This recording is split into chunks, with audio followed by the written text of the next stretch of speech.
Hey everyone, and welcome back. Hope you're having a fantastic day so far. So we have a big increase coming for all Social Security beneficiaries, whether you're receiving retirement, SSDI, or SSI. We're going to be going over how much of an increase you can expect to receive and when exactly this will be announced, and also when exactly you can expect to start receiving your first increased payments.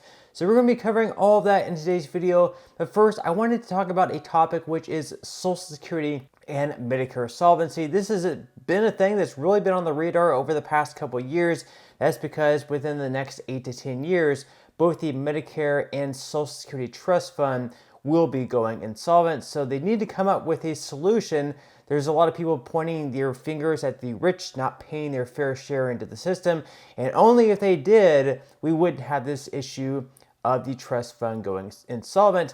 And of course, you know, a lot of people do have a point there. Of course, there are caps of how much you can pay in as far as what goes to the Social Security Trust Fund. This year, it is the first $160,200 only that you make that will have to go into the trust fund. Anything above that amount, you do not have to pay. But there are also some other tax loopholes as well in which you can avoid paying a lot of these taxes. So for example, someone who is very wealthy, someone for example who makes, let's say, like $50 million per year, well, what they can do is they can set up something called an S Corp, and from their S Corp, they can assign wages to how much they're actually making. So they might be making, let's say, like $50 million per year, but in their S Corp, they can assign the wages, like if I made $50 million per year, I can say that maybe I'm only going to pay myself $100,000 out of the $50 million. So therefore, I'm only paying taxes into the Social Security and Medicare Trust Fund on the $100,000. So obviously, I'm avoiding a lot of taxes, and a lot of money is not coming into the Social Security and Medicare Trust Fund. And well, guess what? Guess who else is doing this?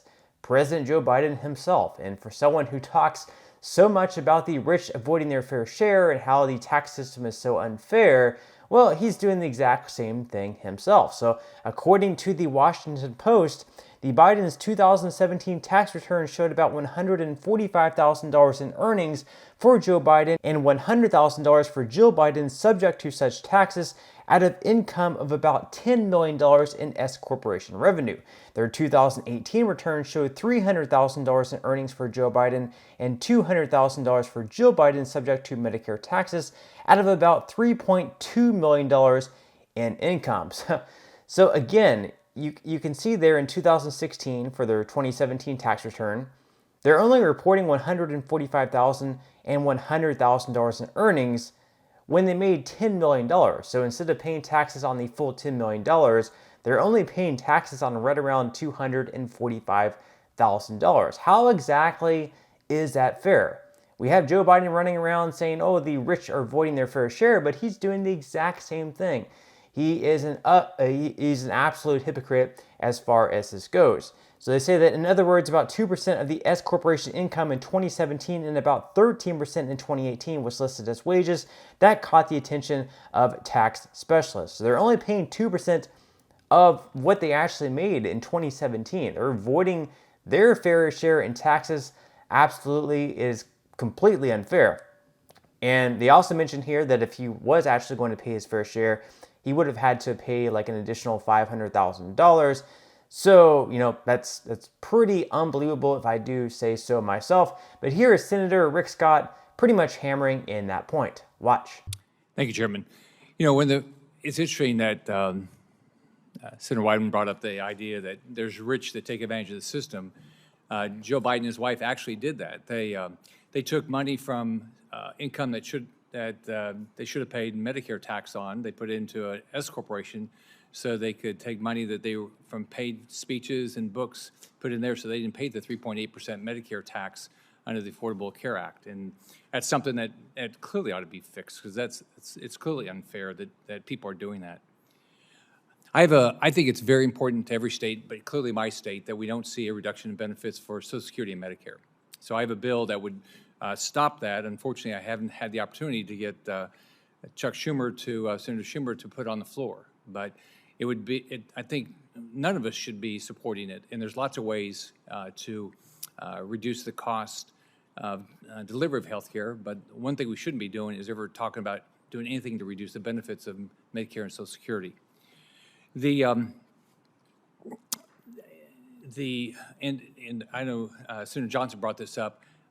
If we don't get this budget under control, how is interest expense going to come down? So, Mr. Capardo, what do you think? Do you think if we continue to run $2 trillion a year deficits, the interest costs for not just for the federal debt, but for buying a house, mortgages are now up to almost 8% for a 30-year mortgage. Car interest rates are up to a 23-year high. I think credit card might be the highest ever. So if we don't get the budget in control, is our interest expenses going to come down? So Scott is absolutely right there about how life is becoming more and more unaffordable. Everywhere we go, prices are going up, and they are not going up at an acceptable rate. Now, thankfully, all Social Security beneficiaries are going to be receiving some type of an increase very, very soon, whether you're receiving Social Security retirement, SSI or SSDI. That is going to be announced in just a few days on Thursday this week. That's going to be October 12th. So on October 12th, we're going to have a pretty good ballpark idea of how much you can expect to receive. We're not going to know the full amount. We're going to know what the COLA is going to be, or the cost of living adjustment, but obviously there are going to be some things deducted from your check, such as the Medicare Part B premiums. Those will not be announced on Thursday. More than likely, we should know those numbers at some point, probably in November at latest, but we should know this very, very soon. So according to Bankrate, of course, if we do end up having the 3.2% cost of living adjustment, which is what's currently being projected, this is what you can expect to receive for your COLA increase. So Bankrate has some different type of beneficiaries on there. So for retirees, this year in 2023, their average check is $1,840. If the 3.2% COLA is true, that's going to be an increase of right around $59, which will increase their check up to close to $1,900. As far as retired couples go, their average 2023 check this year is $3,680. With the 3.2% increase, that's going to boost their check up to close to $118, which will then make their check in 2024 up to close to $3,800. As far as workers with disabilities go, in 2023, the average check is $1,486. With the 3.2% increase, that's going to boost their check up another $47.58. As far as widowers go, in 2023, the average check is $1,715. With the 3.2% increase, that's going to boost their checks up to close to another $55, which will make their 2024 check be $1,770.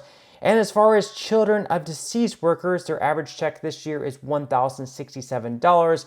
With the 3.2% increase, that's going to boost their check up to around $34 more per month, which will then make their check next year in 2024 up to a little bit over $1,100. Now, as far as SSI individuals go, their max check this year is $914. With the 3.2% increase, they can expect to receive another $29 per month next year. And as far as SSI couples, the maximum payment this year is $1,371. With the 3.2% increase in 2024, that number will be boosted up another $44 per month. Now, these increased payments won't be starting in the month of October. They won't be starting in the month of November. Instead, you're not going to start receiving these increases until your January 2024 payments.